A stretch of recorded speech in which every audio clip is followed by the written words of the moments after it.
Jai Hind. In this lecture, we will study how we can remove static 1, static 0, and essential hazards from combinational and sequential circuits. First, I will discuss static 1 hazard. Static 1 hazard क्या होता है? अगर बच्चों किसी circuit के output में change होता है फ्रॉम लॉजिक 1 to 1, इसका क्या मतलब है? आउटपुट 1 है, फिर जैसे इनपुट में चेंज किया आगे भी आउटपुट 1 रहनी चाहिए। पर स्टैटिक 1 हज़ार्ड के केस में पहले आउटपुट 1 थी, आगे भी 1 रहनी चाहिए। कुछ ड्यूरेशन के लिए, स्मॉल ड्यूरेशन के लिए आउटपुट 0 मिलती है। ये जो ग्लिच, जो अनवांटेड सिग्नल मिला लॉजिक 0, दिस इज अनडिजायरेबल। तो this is example of static 1 hazards. Two state transition के बीच में आउटपुट 1 थी, आगे भी 1 रहनी चाहिए थे, बीच में आउटपुट 0 मिलता है। This is static 1 hazard. अब बच्चों स्टैटिक 1 हज़ार्ड को रिमूव कैसे करेंगे इसको देखते हैं। पहले बच्चों इस सर्किट में देखते हैं। Here we are using two AND gates. इस AND gates के इनपुट्स क्या हैं? A और B। और ये जो AND गेट है इसकी इनपुट्स है B bar and this is C। अब ये जो AND गेट की आउटपुट्स है इसको नॉट गेट की इनपुट में अप्लाई करेंगे। बच्चों this is a two level and और ऑपरेशन। बच्चों ये जो सर्किट है this is a SOP representation, sum of product term. Product term क्या होता है? And operation. Here we are using two AND gates, sum of product term. This is sum mean product term के बीच में सम होगा। तो ये जो प्रोडक्ट टर्म मतलब एंड गेट की आउटपुट्स है इसको और गेट में अप्लाई करेंगे। और गेट मतलब sum operation, sum of product term. अब बच्चों इस सर्किट में देखते हैं स्टैटिक 1 हज़ार्ड कैसे होगा। इनिशियली ABC में लॉजिक 1 अप्लाई किया है। मैं क्या बोलूंगा? ABC में लॉजिक 1 अप्लाई किया है। अब बच्चों देखते हैं आउटपुट क्या रही होगी। दिस इज एंड गेट, दोनों इनपुट्स 1 है तो यहां पर output 1।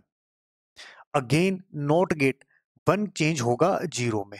This is and gate की कोई भी इनपुट 0 होगी तो आउटपुट मिलेगी 0।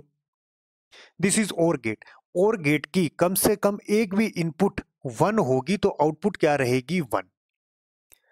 तो बच्चों जैसे ही ABC में लॉजिक 1 अप्लाई करेंगे आउटपुट क्या मिलेगी? 1।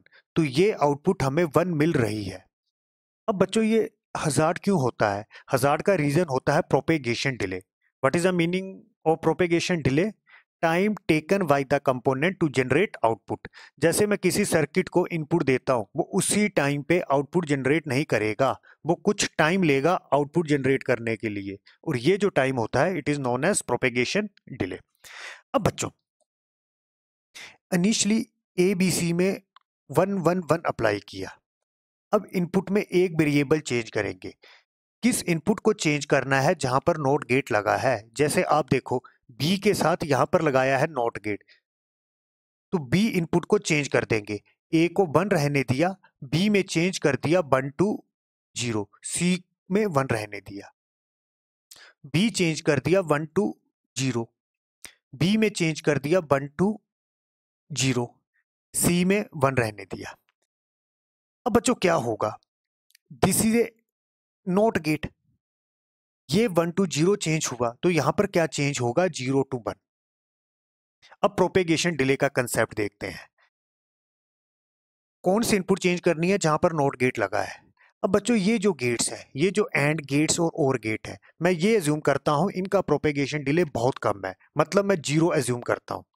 तो सिंपली ये जो नॉट गेट है इसका जो प्रोपेगेशन डिले है इसको मैं 2 नैनो सेकेंड एज्यूम करता हूं। 2 नैनो सेकेंड का क्या मतलब? जैसे ही इनपुट अप्लाई करेंगे तो ये जो नॉट गेट है after 2 nano second output generate करेगा। अब बच्चों क्या होगा? अब आउटपुट देखते हैं।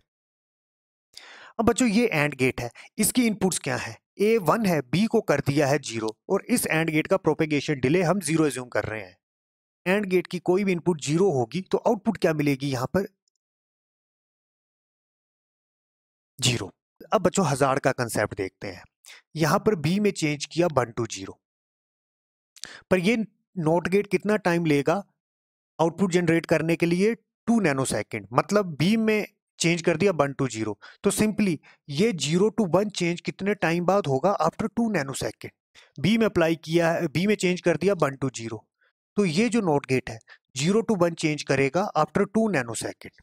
तो ये जो प्रोपेगेशन डिले है 2 नैनोसेकेंड, उस केस में ये 0 इस एंड गेट में अप्लाई होगी। तो सिंपली इस एंड गेट की आउटपुट क्या रहेगी, C है 1 और ये जो इनपुट है ये होनी चाहिए थी 1, पर एक्चुअल में अप्लाई होगा 0। ये 0 क्यों अप्लाई होगा, ये जो 0 to 1 चेंज होगा कितने टाइम बाद होगा, आफ्टर 2 नैनोसेकेंड। उस टाइम के लिए यही 0 इस एंड गेट के लिए एज ए इनपुट ऑपरेट करेगा। तो एंड गेट की इनपुट है 0, ये 0 अप्लाई हो जाएगी। एंड गेट की कोई भी इनपुट 0 होगी तो आउटपुट क्या मिलेगी बच्चों, 0। आगे है और गेट। तो और गेट दोनों इनपुट 0 हैं तो आउटपुट क्या मिला, 0। ये बच्चों जो 0 अनवांटेड सिग्नल मिला, ये कितने टाइम के लिए मिलेगा, जितना इसका आप बोल सकते हो प्रोपेगेशन डिले है। उसके बाद आउटपुट अगेन 1 हो जाएगी। वो कैसे होगी, अब क्या होगा, यहां तो 0 ही रहेगा, बी में 0 है तो ये तो 0 रहना है। नाउ आफ्टर 2 नैनोसेकेंड ये 0 किस में चेंज हो चुका होगा, 1 में। तो इस एंड गेट में क्या अप्लाई होगा, ये 1 और ये 1। एंड गेट की दोनों इनपुट्स 1 है तो आउटपुट क्या मिलेगी, 1। और गेट है, और गेट की कोई भी इनपुट 1 होगी, जैसे ये 1 है तो आउटपुट क्या मिलेगा, 1। तो सिंपली ये 1 मिलेगा। तो बच्चों स्टैटिक 1 हजार्ड के केस में क्या हुआ, इनिशियली एबीसी में मैंने लॉजिक 1 अप्लाई किया, आउटपुट मिली 1। फिर जैसे ही बी में चेंज किया, बी में चेंज क्यों किया, यहां पर नॉट गेट लिया है और इस नॉट गेट का प्रोपेगेशन डिले हम 2 नैनोसेकंड एज्यूम करते हैं। जैसे बी में चेंज किया तो आउटपुट मिलनी चाहिए थी 1, पर कुछ टाइम के लिए जो आउटपुट मिलती है वो मिलती है 0। तो this is a static 1 hazards. अब बच्चों इसको रिमूव कैसे करना है, पहले तो बच्चों मैंने कैलकुलेशन करके बता दिया कि यहां स्टैटिक 1 हजार्ड हो सकता है। अब बच्चों अगर मुझे यही सर्किट दिया है, अगर इस सर्किट को देख के मुझे बताना है कि स्टैटिक 1 हजार्ड होगा कि नहीं होगा, तो उसका क्या प्रोसेस होगा उसको डिस्कस करते हैं। हजार्ड क्यों होता है, प्रोपेगेशन डिले। जैसे इस केस में ये जो नॉट गेट था इसके प्रोपेगेशन डिले के कारण हजार्ड हुआ था। तो बच्चों पहले हम लिखेंगे लॉजिकल एक्सप्रेशन। तो y is equal to, logical expression क्या होगा, इस एंड गेट की 2 इनपुट्स हैं, there will be and operation between a and b inputs. What is the input for this AND gate? This is B. Here you will get B bar. Here you will get C. So simply here you will perform AND operation between B bar and C. इसी तरह से ये OR gate है, इसकी output क्या होगी, इन दो inputs के बीच में OR ऑपरेशन होगा, that is AB plus B bar C। अब बच्चों ये मेरे पास लॉजिकल एक्सप्रेशन है। इसके बाद मैंने क्या करना है, यहां पर 3 वेरिएबल है ABC, तो सिंपली 3 वेरिएबल के मैप लिख लेना है। ए बी सी, ए की वैल्यू 0 1 हो सकती है, बी सी की वैल्यू 0 0 0 1 1 1 1 0 हो सकती है, और बीच में ये नंबरिंग कर दी मैंने 0 1 2 3 4 5 6 7। अब बच्चों ये वैल्यू फिल करनी है इस एक्सप्रेशन को देख के, इसमें लॉजिक 1 फिल करना है इस एक्सप्रेशन को देख के। दिस इज एसओपी के मैप एग्जांपल। तो बच्चों वो कैसे करते हैं, तो बच्चों ऑलरेडी मैं पहले इसको डिस्कस कर चुका हूं। उसको कैसे करते हैं, जैसे ये ए बी है, यहाँ पर कौन सा वेरिएबल मिसिंग है, सी। अब ये जो प्रोडक्ट टर्म है, this is SOP expression, sum of product term, यहाँ पर वेरिएबल मिसिंग है सी, तो मैं इसको कैसे लिख सकता हूँ, सी प्लस सी बार। सी प्लस सी बार होता है 1 प्लस बी बार सी। यहाँ पर जो वेरिएबल मिसिंग है ए, तो मैं कैसे लिख सकता हूँ, ए प्लस ए बार। ए प्लस ए बार क्या होता है 1। इसके बाद आपको मल्टीप्लाई कर लेना होता है, A B C bar plus A B bar C, order में लिखना है, ए बार बी बार सी। अब बच्चों एसओपी में क्या होता है, ए बी सी मतलब 1 1 वैल्यू, एसओपी में क्या होता है 1 मतलब x, 0 मतलब x बार। तो ए बी सी 1 1 1, इसकी जो डेसिमल वैल्यू होगी वो होगी 7, तो यहाँ पर लॉजिक 1। इसका क्या होगा 1 1 0 मतलब 6, यहाँ पर logic 1। This is 1 0 1 that is 5, logic 1। This is 0 0 1 that is this 1। इसको देख के मैप में हमने वैल्यू भर ली है। इसी तरह से बच्चों एक अनदर मेथड भी होता है, ये वैल्यू आप इसको देख के डायरेक्टली भर सकते हो। वो क्या होता है जल्दी से मैं एक्सप्लेन कर देता हूं। जैसे ए बी कैसे मिला होगा, ए की वैल्यू 1 बी की वैल्यू 1, ए की वैल्यू 1 मतलब ये सारी की सारी रो सेलेक्ट हुई होगी। बी की वैल्यू 1, बी की वैल्यू 1 कहाँ पर है? एक यहाँ पर है, एक यहाँ पर है, ये दोनों कॉलम सेलेक्ट हुए होंगे। इनमें आपने कॉमन एरिया देखना है। जैसे पूरी लाइन देखो और ये 2 लाइंस देखो, कॉमन एरिया कौन सा है? This one. तो यहाँ पर लॉजिक 1 फिल कर दिए। इसी तरह से इसको देखो, बी बार सी, बी बार मतलब बी की वैल्यू 0 होगी। 0 कहां पर है बच्चों? एक यहां पर है, बी की वैल्यू 0, एक यहां पर है। दूसरी क्या है? सी, सी की वैल्यू 1, सी की वैल्यू 1 कहां पर है? एक यहां पर सी की वैल्यू 1 है, मैं यहां पर लिख रहा हूं। दूसरा सी की वैल्यू 1 कहां पर है? यहां पर है। अब कॉमन एरिया, इसके लिए कॉमन एरिया देखो आप, यही कॉमन एरिया है, ये जो सेक्शन है, तो यहां पर लॉजिक 1 लिख लिए। कॉमन एरिया मतलब जब आप इसको देखोगे, इसके लिए कॉमन एरिया देखना है। या यहां पर आप देख सकते हो, यहां पर कॉमन एरिया बन रहा है, तो यहां पर लॉजिक 1 फिल कर दिया। अब बच्चों इसके आगे क्या करते हैं? अगर मैं पेयर बना लेता हूं, ये 2 बन पेयर बनाएंगे, ये 2 बन पेयर बनाएंगे। अगर इन पेयर के लिए आंसर लिखता हूं तो ये आंसर लिखा जाएगा। जस्ट हम इनवर्स में चल रहे हैं। ये जो था, ये क्या था? Minimal SOP form. जो वेरिएबल मिस था, अगर मैं उसको लिख लेता हूं तो ये जो बनता है, इसको बोला जाता है canonical SOP form. This is minimal मतलब reduce expression, this is canonical जिसमें सभी के सभी वेरिएबल प्रेजेंट है। अब बच्चों अगर इस तरह से पेयर बनाते तो ये आंसर आना था। अब बच्चों स्टैटिक 1 हजार्ड कहां पर होगा? अगर इन 2 1 को भी मैं पेयर में इंक्लूड कर लेता, एक्चुअल में ऐसा नहीं करना था। अगर मैं इसको भी इंक्लूड कर लेता तो इसको मैं बोलूंगा रिडंडेंट पेयर। रिडंडेंट पेयर क्यों बोला? इस पेयर के सारे 1 नेबर के साथ रिलेशन बना चुके हैं। जैसे मैं इस पेयर को लेता, ये 1 इसके साथ पेयर में है, ये 1 इसके साथ पेयर में है, तो रिडंडेंट पेयर को आंसर में नहीं लिखते। अब बच्चों यहाँ पर ये रिडंडेंट पेयर बना है। अगर रिडंडेंट पेयर बनता है तो उस केस में स्टैटिक 1 हजार्ड हो सकता है। और स्टैटिक 1 हजार्ड क्यों हो रहा है? Due to propagation delay of this not gate. तो यहां पर अगर रिडंडेंट पेयर बन रहा है तो स्टैटिक 1 हजार्ड हो सकता है। अब इस स्टैटिक 1 हजार्ड को रिमूव करने के लिए क्या करना पड़ेगा बच्चों? इस रिडंडेंट पेयर को एक्सप्रेशन में लिखना पड़ेगा। जैसे y is equal to A B B bar C plus, इस रिडंडेंट पेयर का एक्सप्रेशन में लिखता तो क्या आना था? 1 को लिखेंगे a, इसी तरह से यहां पर कॉमन है ये 1, डेट इज सी। तो ये AC टर्म एक एक्स्ट्रा ऐड करेंगे, रिडंडेंट गेट। तो इस सर्किट को मैंने कर दिया मॉडिफाई, यहां पर एक अनदर रिडंडेंट गेट लगा लिया AC, and this is OR gate. अब बच्चों इस सर्किट में स्टैटिक 1 हजार्ड की प्रॉब्लम नहीं होगी। एक बार देख लेते हैं क्यों नहीं होगी। A1 था इनिशियली, B1 था, B1 C1 A1 C1। Output क्या रही होगी? एंड गेट है, दोनों inputs 1 1, not gate 0। And gate की कोई भी इनपुट 0 है तो आउटपुट 0। एंड गेट दोनों इनपुट्स 1, आउटपुट 1। और गेट कोई भी इनपुट 1 होगी तो आउटपुट 1।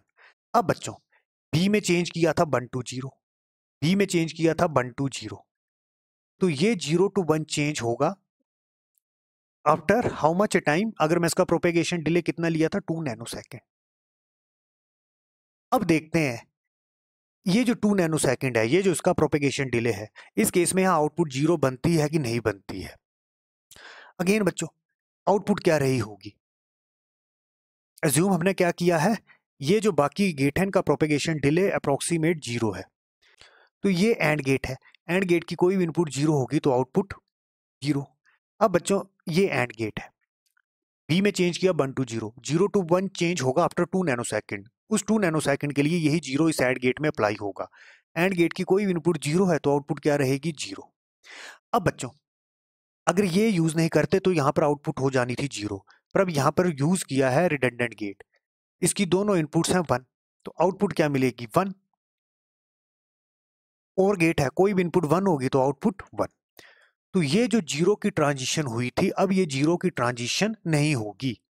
उसके बाद और थोड़े टाइम बाद ये 0 to 1 चेंज हो जाएगा, तो अगेन आप आउटपुट चेक कर लो, फिर 1 ही मिलेगी। तो इस तरह से स्टैटिक 1 हजार्ड रिमूव कर सकते हैं। अब बच्चों ये जो गेट है ये एक्चुअल में क्या है, टू लेवल एंड और ऑपरेशन। ऐसा क्यों बोला,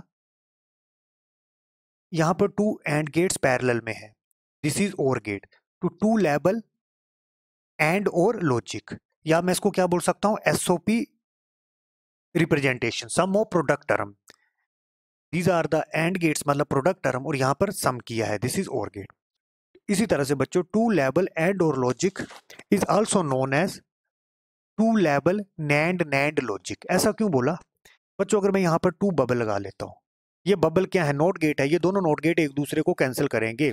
इसी तरह से यहाँ भी बबल लगाए हैं, ये दोनों नोट गेट एक दूसरे को कैंसिल करेंगे। This is NAND gate, this is NAND gate, this is bubble or gate, और बबल और गेट किसके इक्वल होता है, एक तरह से नैंड गेट ही होता है। बबल और गेट क्या होता है, एक तरह से नैंड गेट ही होता है। तो मैं इसको क्या बोल सकता हूँ, two level and or is equal to two level NAND NAND logic. अब बच्चों यहां पर जो स्टैटिक 1 हजार्ड हुआ, हमने सर्किट कौन सा लिया, SOP. Generally static 1 hazard SOP में होता है, पर यह एसेंशियल कंडीशन नहीं है। जो स्टैटिक 1 हजार्ड है वो पीओएस सर्किट में भी हो सकता है, प्रोडक्ट ऑफ सम टर्म। फिर इसी, अब सेम बच्चों अगर मैं इसका ड्यूल लेता हूं, ड्यूल मतलब यहां पर हमने सोल्व किया थ्रू एसओपी, अगर पीओएस के थ्रू सोल्व करते तो पीओएस के थ्रू कैसे लिखना था, y is equal to product of max term. ये इनपुट्स थी, इनके लिए आउटपुट क्या मिली, 1 1। तो जो रिमेनिंग इनपुट्स होंगी, या मैं बोलूंगा जो रिमेनिंग मैक्स टर्म होंगी, उनके लिए आउटपुट क्या मिलेगा, 0। That is for 0 2 3 4। अगर इसको मैं पीओएस में लिखता हूं तो इसका मतलब है इन मैक्स टर्म के लिए या फिर इन इनपुट्स के लिए जो आउटपुट होगी वो क्या होगी, लॉजिक 0। अब बच्चों स्टैटिक 0 हजार्ड देखते हैं। स्टैटिक 0 हजार्ड्स में क्या होगा, किसी सर्किट की आउटपुट 0 होगी, फिर जैसे कोई एक इनपुट में चेंज करेंगे, कौन से इनपुट में चेंज करेंगे, जहां पर नॉट गेट लगा होता है,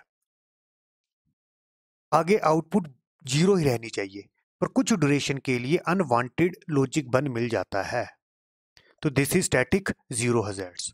और जो generally static 0 hazards POS circuit में होता है, प्रोडक्ट ऑफ सम टर्म, ये असेंशियल नहीं है कि स्टैटिक 0 हजार्ड हमेशा पीओएस में होगा, वो एसओपी सर्किट में भी हो सकता है, पर जनरली पीओएस सर्किट में होता है। अभी बच्चों थोड़ी देर पहले हमने लॉजिकल एक्सप्रेशन लिखा था in the form of SOP form, और इस सर्किट को हमने पहले स्टैटिक 1 हजार्ड के लिए सोल्व भी किया था। अगर इसको पीओएस के थ्रू करते तो पीओएस के थ्रू कैसे लिखना था, product of max term, in inputs के लिए आउटपुट 1 मिला, तो जो रिमेनिंग इनपुट्स हैं 0 2 3 4, यहाँ पर जो रिमेनिंग इनपुट्स हैं उनके लिए बाय डिफॉल्ट आउटपुट क्या मिलेगा, लॉजिक 0। अब बच्चों पीओएस के थ्रू सर्किट बनाते हैं। अब बच्चों अगर इसमें स्टैटिक 1 हजार्ड हुआ तो बाय डिफॉल्ट इसमें स्टैटिक 0 हजार्ड्स होगा। चलो इसको देखते हैं, पहले सर्किट बनाते हैं बाय यूजिंग पीओएस। कौन से इनपुट्स के लिए आउटपुट 0 मिला, 0 2 3 4, 0 2 3 4।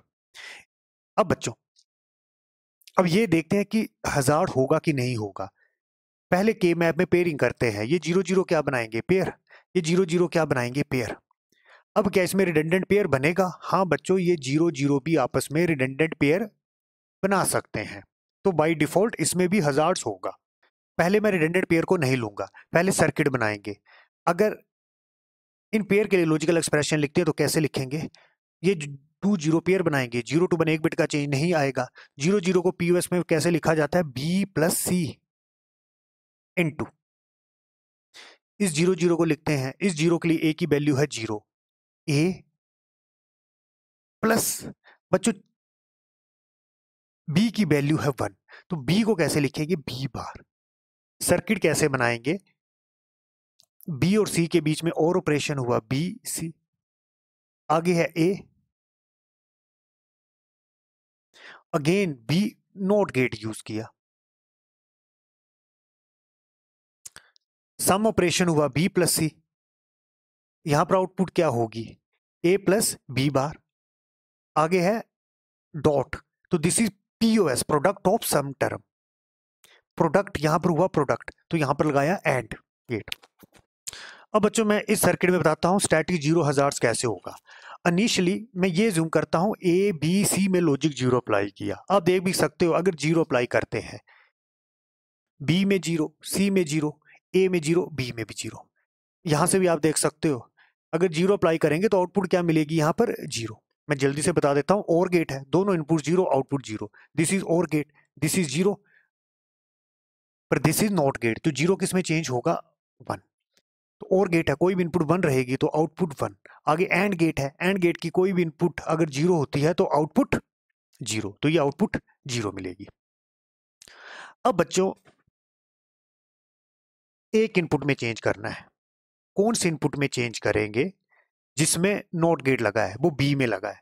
तो initially A B C zero zero था, ए को जीरो रहने दिया, बी में चेंज कर दिया जीरो टू वन, सी में जीरो रहने दिया, बी में चेंज कर दिया जीरो टू वन, सी को जीरो रहने दिया, ए को भी जीरो, बी में चेंज कर दिया zero to one, zero to one, तो यहाँ चेंज होगा वन टू जीरो। अब बच्चों ये ज्यूम करते हैं ये जो और एंड गेट है इनका प्रोपेगेशन डिले नेग्लिजिबल है, मतलब है ही नहीं है, और ये जो नोट गेट है इसका propagation delay 2 nano second assume करते हैं।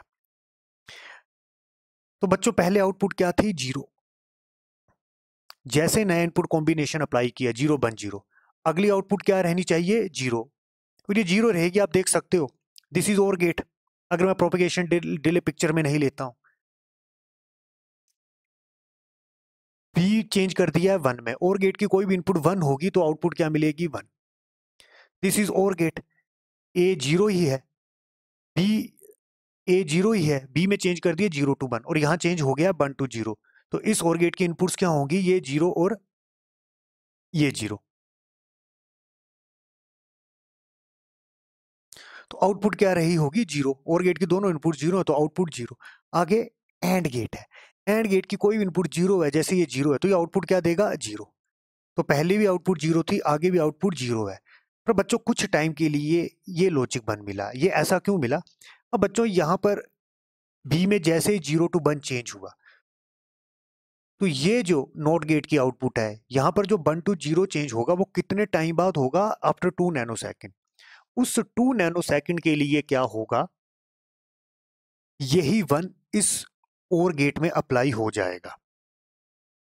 अगेन आउटपुट देखते हैं, ये और गेट है, बी वन सी जीरो, कोई भी इनपुट और गेट की वन होगी तो आउटपुट क्या मिलेगी, वन। अगेन और गेट, ये जीरो अप्लाई नहीं होगा, ये वन ही अप्लाई हो जाएगा, इसका मैं प्रोपेगेशन डिले ले रहा हूँ 2 नैनो सेकेंड, जीरो टू वन चेंज किया, ये वन टू जीरो चेंज होगा आफ्टर 2 नैनो सेकेंड, उस टाइम के लिए ये वन ही और गेट में अप्लाई हो जाएगा। और गेट की एक इनपुट वन है, ए तो जीरो है, और गेट की कोई भी इनपुट अगर वन होगी तो आउटपुट क्या मिलेगी बच्चों, वन। एंड गेट है, एंड गेट की दोनों इनपुट्स वन है तो आउटपुट क्या मिलेगी, वन। टू लॉजिक जीरो के बीच में कुछ टाइम के लिए लॉजिक वन मिला, और ये क्यों मिला, इस नॉट गेट के प्रोपेगेशन डिले के कारण। तो बच्चों इसमें स्टैटिक जीरो हजार्ड हुआ, और ये हुआ क्यों, आप यहां भी देख सकते हो ये टू जीरो भी आपस में पेयर बना सकते थे, मतलब ये रिडंडेंट पेयर है, यहाँ पर रिडंडेंट पेयर बनता है, तो रिडंडेंट पेयर बनता है तो मतलब यहाँ पर हजार्ड्स होगा। अब इसको रिमूव कैसे करेंगे बच्चों, ये जो रिडंडेंट पेयर है इसको कैलकुलेशन में लिखना पड़ेगा। एक्चुअल के मैप में हम नहीं लिखते, पर यहाँ पर हजार्ड को रिमूव करने के लिए इसको कंसीडर करना पड़ेगा। तो इसके लिए आंसर लिखते हैं, इस रिडंडेंट पेयर के लिए जीरो कांस्टेंट है, मतलब ए प्लस, और यहां पर कांस्टेंट है ये zero, that is C, that is A plus C. तो बच्चों आप देख लो, सर्किट को मॉडिफाई करेंगे, ये रिडंडेंट गेट लगा लिया ए प्लस सी, ये क्या है, दिस इज ए, और यहां पर लगा था बी, आगे लगा था not gate, and this is B सी।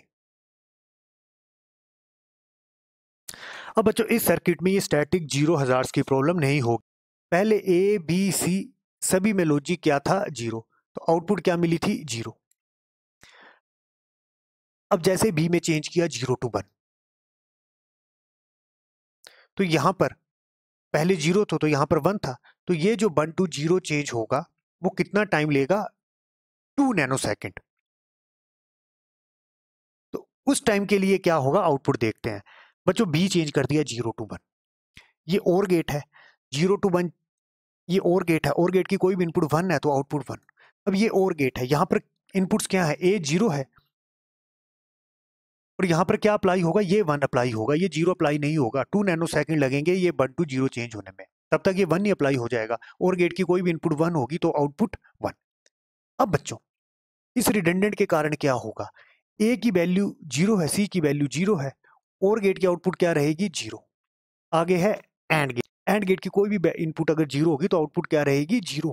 तो आप देख सकते हो यहाँ पर 0 to 1 ट्रांजिशन नहीं हुआ। और बच्चों ये जो सर्किट है this is 2 level or and operation, यहाँ पर 2 और गेट्स लगे हैं and this is and gate, or gate parallel में है तो this is 2 level or and logic which is equivalent to, अगर मैं यहाँ पर बब्बल लगा लेता हूँ तो ये नॉर गेट, ये नॉर गेट। बब्बल क्यों लगाए, 2 नॉट गेट यूज किए, दोनों नॉट गेट एक दूसरे को कैंसिल करेंगे, लगा सकते हैं। बब्बल एंड गेट किसके इक्वल होता है, नॉर गेट के इक्वल। तो this is 2 level nor nor logic. अब बच्चों जो स्टैटिक 0 हजार्ड्स है वो जनरली पीओएस लॉजिक में होता है, पर ये एसेंशियल नहीं है। जो स्टैटिक 0 हजार्ड है वो एसओपी में भी हो सकता है। और हजार्ड के केस में आपने याद क्या रखना है, एट ए टाइम एक इनपुट में चेंज करना है। कौन से इनपुट में चेंज करना है, जहां पर नॉट गेट लगा है। अब बच्चों एग्जाम में इस तरह से भी क्वेश्चन पूछे जाते हैं, मुझे ये फंक्शन दिया है, मुझे बताना है कि इसमें स्टैटिक 1 हजार्ड होगा कि नहीं होगा। ये एसओपी फॉर्म में दिया है, कौन से इनपुट के लिए आउटपुट 1 मिलेगा, ऑलरेडी मैं वैल्यू पुट कर चुका हूँ 0 2 3 4 0 2 3 4। अब बच्चों देखते हैं, ये 2 1 पेयर बनाएंगे, ये 2 1 पेयर बनाएंगे, क्या कोई रिडंडेंट पेयर बनेगा। यस, ये 2 1 आपस में पेयर बना सकते हैं और ये होगा रिडंडेंट पेयर। के मैप सिंप्लीफिकेशन में रिडंडेंट पेयर हम नहीं लेते। अब बच्चों ये है रिडंडेंट पेयर, तो रिडंडेंट पेयर बन रहा है तो इसका मतलब इस सर्किट में स्टैटिक 1 हजार्ड्स होगा। इसी तरह से अगर इसका ड्यू लेते हैं, मतलब पीओएस के थ्रू सोल्व करते हैं, तो जनरली स्टैटिक 0 हजार्ड्स होगा। ये जो इनपुट्स है 1 5 6 7 1 5 6 7, इसके लिए आउटपुट 0 मिली होगी, इसको मैं लिख दिया product of max term, for this max term you will get output 0। Again ये 2 1 पेयर बनाएंगे, ये 2 1 पेयर बनाएंगे, अगेन यहाँ भी रिडंडेंट पेयर बनेगा, तो उसका मतलब इस सर्किट में स्टैटिक 0 हजार्ड्स होगा। इसी तरह से बच्चों इसको देखते हैं 1 2 5 6, ऑलरेडी मैं वैल्यू पुट कर चुका हूँ, ये 2 1 पेयर बनेगा, ये 2 1 पेयर बनेगा। अब बच्चों क्या यहाँ पर रिडंडेंट पेयर बन रहा है, नहीं बन रहा है, तो इसका मतलब जो सर्किट बनेगा उस सर्किट में कोई स्टैटिक 1 हजार्ड नहीं होगा। यहाँ पर कोई भी रिडंडेंट गेट नहीं है, यहाँ पर कोई भी रिडंडेंट पेयर नहीं बन रहा है। इसी तरह से अगर इसका ड्यू ले लेते हैं, थ्रू पीओएस सोल्व करते हैं, तो ये जो रिमेनिंग इनपुट्स है इनके लिए आउटपुट 0 रही होगी, तो अगेन 2 0 पेयर, ये 2 0 पेयर। क्या कोई रिडंडेंट पेयर बनेगा, नहीं बनेगा, तो मतलब स्टैटिक 0 हजार्ड्स नहीं होगा। तो हजार्ड्स क्यों होता है, हजार्ड होने का रीजन है प्रोपेगेशन डिले। तो रिडंडेंट पेयर क्या होता है, एक बार फिर मैं रिडंडेंट पेयर बता रहा हूँ, जैसे हमने के मैप में पढ़ा होगा। जैसे इस क्वेश्चन को देखो, जैसे ये 2 0 थी, ये 2 0 थी, इनके लिए 2 पेयर बना दिए, नेक्स्ट पेयर बनाने की जरूरत नहीं है, ऑलरेडी सारे के सारे 0 यूज हो चुके हैं। अब बच्चों अगर मैं ये भी पेयर ले लेता तो उसको बोला जाता है रिडंडेंट। रिडंडेंट क्यों बोला, इस पेयर के जितने भी कंपोनेंट होंगे, इस पेयर के जितने भी एलिमेंट्स होंगे उनका नेबर के साथ रिलेशन होगा। जैसे इस पेयर में 2 0, एक ये है एक ये है, इस जीरो के साथ रिलेशन है, और ये जो 0 है इसका नेबर पेयर के साथ रिलेशन है। अब बच्चों डायनेमिक हजार्ड्स देखते हैं। डायनेमिक हजार्ड्स क्या होता है, फॉर एग्जांपल किसी सर्किट की आउटपुट है 0, फिर आगे इनपुट्स में चेंज किया, इनपुट चेंज करके अगली आउटपुट अगेन 0 रही। पर बच्चों इन 2 स्टेट के बीच में 2 टाइम या 2 टाइम्स से अधिक अनवांटेड स्पाइक्स मिलते हैं। जैसे इस केस में इस तरह से हुआ, 1 मिला, फिर 0 मिला, अगेन 1 मिला, फिर 0 मेंटेन हो गया। तो यहां पर क्या हुआ, पहले 0 था, आगे 0 रहना चाहिए था, यहां पर 3 टाइम अनवांटेड चेंज हो गया। जैसे यहां पर 1, फिर 0, फिर आगे 1। अब बच्चों डायनेमिक हजार्ड्स देखते हैं। डायनेमिक हजार्ड्स क्या होता है, सेम अगर मेरे पास थी आउटपुट, फॉर एग्जांपल मैं ले रहा हूं 1, इनपुट्स में चेंज किया, जैसे इनपुट्स में चेंज किया जो नेक्स्ट आउटपुट थी फॉर एग्जांपल 0 मिलनी चाहिए थी, लॉजिक 0 मिलनी चाहिए थी। बच्चों डायरेक्टली आउटपुट में चेंज नहीं होता, बीच में 2 टाइम या 2 टाइम से अधिक अनवांटेड स्पाइक्स मिलने शुरू हो जाती हैं। फॉर एग्जांपल ये 1 है, पहले यहाँ 0 मिला, फिर ये 1 हो चुका है, अगेन फिर जाके 0 हो गया। तो मैंने क्या बोला, 1 to 0 जो चेंज हो रहा है उसके बीच में 2 अनवांटेड स्पाइक्स मिली। जैसे इस केस में इनिशियली 0 मिला, फिर उसके आगे 1 मिला, फिर जाके ये 0 हुआ। तो मैं क्या बोलूंगा, डायनेमिक हजार्ड्स में ये जो अनवांटेड आउटपुट्स में स्पाइक्स मिलती हैं, ये 2 टाइम या 2 टाइम से अधिक मिलती हैं। इसी तरह से आप इस तरह से बोल सकते हो, आउटपुट थी 1, आगे भी 1 रहनी चाहिए थी, बीच में क्या होने लग पड़ा, अनवांटेड स्पाइक्स मिलने शुरू हो गई। जैसे 1 थी, यहाँ भी 1 चाहिए थे, इसके बीच में ये लॉजिक 0 हो गई, अगेन 1 हुआ, फिर 0 हो गया। इस तरह से अनवांटेड स्पाइक्स मिलने शुरू हो गई। अब जो डायनेमिक हजार्ड्स का रीजन क्या होता है, स्टैटिक हजार्ड्स में क्या होता था, एट ए टाइम एक इनपुट वेरिएबल में चेंज करते थे, और कौन से इनपुट वेरिएबल में चेंज करते थे, जहां पर नॉट गेट लगा होता था।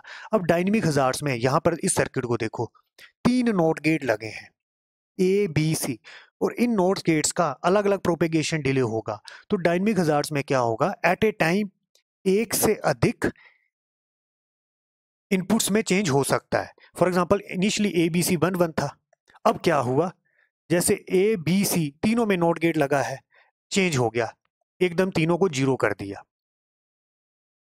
तो एट ए टाइम एक से अधिक इनपुट वेरिएबल चेंज हो सकते हैं डायनेमिक हजार्ड्स के केस में। और स्टैटिक हजार्ड्स में एट ए टाइम एक इनपुट वेरिएबल चेंज होता था, डायनेमिक हजार्ड्स में एक से अधिक इनपुट वेरिएबल चेंज हो सकता है, और 2 स्टेट के बीच में 2 टाइम या 2 टाइम से अधिक स्पाइक्स मिलेंगे। अब तो लास्ट करेंगे essential hazards. What is essential hazard? It occur in asynchronous sequential circuit. Essential hazard it's caused by unequal delay along 2 or more paths that originates from the same inputs. बच्चों उसका क्या मतलब है, जो essential hazards होता है वह asynchronous sequential circuit में होता है। और essential hazard होता क्यों है, due to unequal delay along 2 or more path that originates from the same inputs. इसका क्या मतलब है बच्चों, इस सर्किट को देखो, ये जो सर्किट है this is asynchronous sequential circuit. पहले सीक्वेंशियल सर्किट क्या होता है, जो आउटपुट होती है वो किस पे डिपेंड करती है, present inputs and previous history. अब ये जो प्रीवियस हिस्ट्री है, प्रीवियस डेटा है, इसको स्टोर करने के लिए हम फ्लिप फ्लॉप यूज कर सकते हैं, तो उस केस में बोला जाता है sequential circuit. Asynchronous sequential circuit के केस में क्या होता है, ये जो प्रीवियस हिस्ट्री है इसको स्टोर करने के लिए फ्लिप फ्लॉप यूज नहीं करते, सिंपली हम इसी तरह से शो कर देते हैं, ये आउटपुट अगेन इनपुट में अप्लाई कर दिया है। अब जो इसमें क्या होता है, फॉर एग्जांपल ये है आउटपुट, ये जो आउटपुट है इसको बोला जाता है नेक्स्ट स्टेट, इसको इस तरह से रिप्रेजेंट किया जाता है कैपिटल Y1 एंड Y2। अब ये जो आउटपुट है अगेन कॉम्बिनेशनल सर्किट में एज ए इनपुट अप्लाई कर दिया, तब इसको बोला जाता है present state, small Y1 and Y2। तो बच्चों आउटपुट किस पे डिपेंड की, ये जो प्रेजेंट इनपुट्स हैं और ये जो प्रीवियस हिस्ट्री है जिसको मैंने क्या बोला present state, Y1 and Y2। एक मैं सिंपल सा एग्जांपल बता देता हूं, जैसे मेरे पास इनपुट्स हैं 1 1, यहां पर किया सम, 1 1 का सम क्या होता है 2, 2 को कैसे लिखते हैं 1 0, 0 एज ए सम, और ये जो 1 एज ए कैरी, अब इसको मुझे आगे भी यूज करना है, अगेन ये जो कैरी है इस कैरी को मैं यहां लेके अगेन इसमें फिर अप्लाई करूंगा, और फिर यहां पर नया इनपुट कॉम्बिनेशन अप्लाई करूंगा। अब आप बोल सकते हो उस 1 को तो स्टोर किया नहीं। बच्चों असिंक्रोनस सीक्वेंशियल सर्किट में क्या होता है, जैसे Y1 और Y2 जनरेट हुए, ये उसी टाइम पे जनरेट नहीं हो पाएंगे, कुछ ना कोई प्रोपेगेशन डिले लगेगा। इस कॉम्बिनेशनल सर्किट में काफी कुछ कंपोनेंट लगे होंगे, उन कंपोनेंट का डिले होगा, उस डिले के बाद ये जनरेट होंगे। तो ये कैपिटल Y1 जिसको मैंने बोला नेक्स्ट स्टेट, ये किस पे डिपेंड करेगा, इन 4 इनपुट्स पे। इसी तरह से Y2 भी इन 4 इनपुट्स पे डिपेंड करेगा। अब बच्चों Y1 और Y2 में यहाँ पर कॉम्बिनेशनल सर्किट है, इस पाथ में काफी सारे कंपोनेंट लगे होंगे, इसके अलग कंपोनेंट होंगे, Y2 के अलग कंपोनेंट होंगे। हमारा मेन रिक्वायरमेंट क्या है, यहाँ पर Y1 और Y2 एट ए सेम टाइम जनरेट हो जाने चाहिए। एट ए सेम टाइम अगर यहाँ पर मिलेंगे तभी एट ए सेम टाइम हम इसको नेक्स्ट टाइम यूज कर पाएंगे। तो this is next state, again ये आउटपुट दोबारा से हम यहाँ पर यूज करेंगे तो उसको बोल दिया जाता है present state, y1 and y2। अब बच्चों क्या होता है, फॉर एग्जाम्पल इस पाथ का डिले अलग है, इस पाथ का डिले अलग है, तो आउटपुट अलग अलग टाइम पे जनरेट होंगी।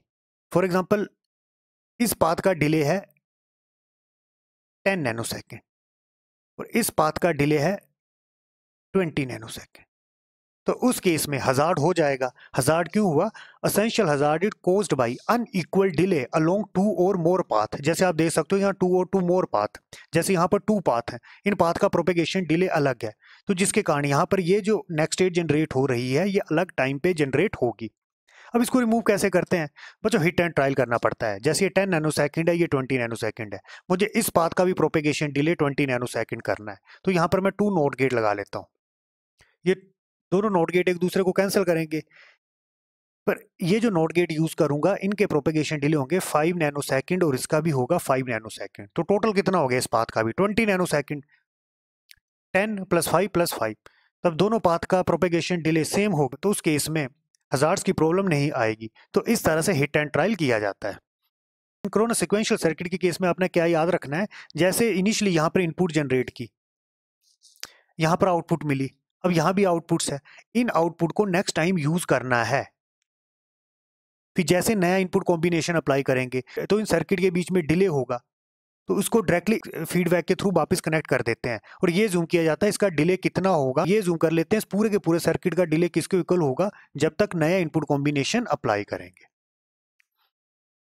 Essential hazard cannot be corrected by adjusting redundant gate as in static hazard। जैसे static hazard में हम redundant gate बना लेते थे, essential hazard में हम इस तरह से नहीं करते।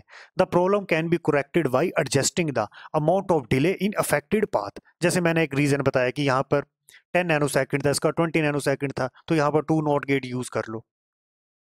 So this is essential hazards. Essential hazard occur in asynchronous sequential circuit. What is asynchronous sequential circuit? It is a combination of combinational circuit and memory element. पर यहाँ पर memory element यूज नहीं करते, डायरेक्टली आउटपुट को input में apply कर देते हैं।